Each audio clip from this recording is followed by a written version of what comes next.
Most winemakers want to get the grapes off of their vines before the cold temperatures and the rainy season arrive, but this year a few took a gamble and waited, and they tell me that really paid off. Pinot Blanc, Pinot Gris, Chardonnay. There are many varieties of wine grapes grown in the Willamette Valley. Are they going to be bitter?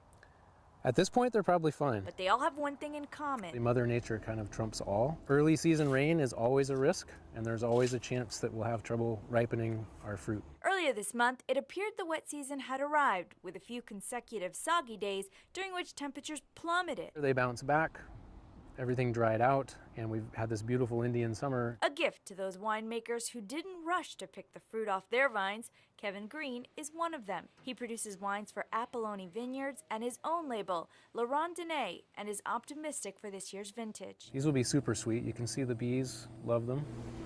Green says this year's grapes were able to hang on the vines longer, better developing their flavors. Apolloni is one of several local vineyards still harvesting. Once the grapes are gathered, some go directly to the press. Their juice squeezed out. So no alcohol here. Nope, this is all juice. Cheers. But red grapes are placed in fermenters.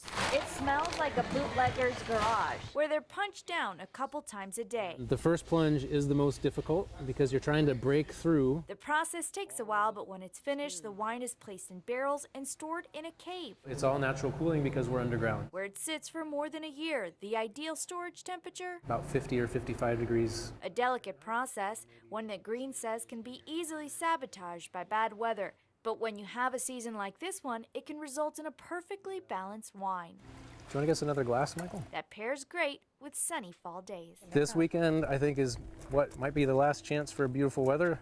There's more sunshine on the way, so you might consider taking a trip down to wine country this weekend to see for yourself how Oregon's world-renowned wines are made. I've added a list of vineyards that are still harvesting to KPTV.com. In Forest Grove, Marja Martinez, Fox 12 Oregon.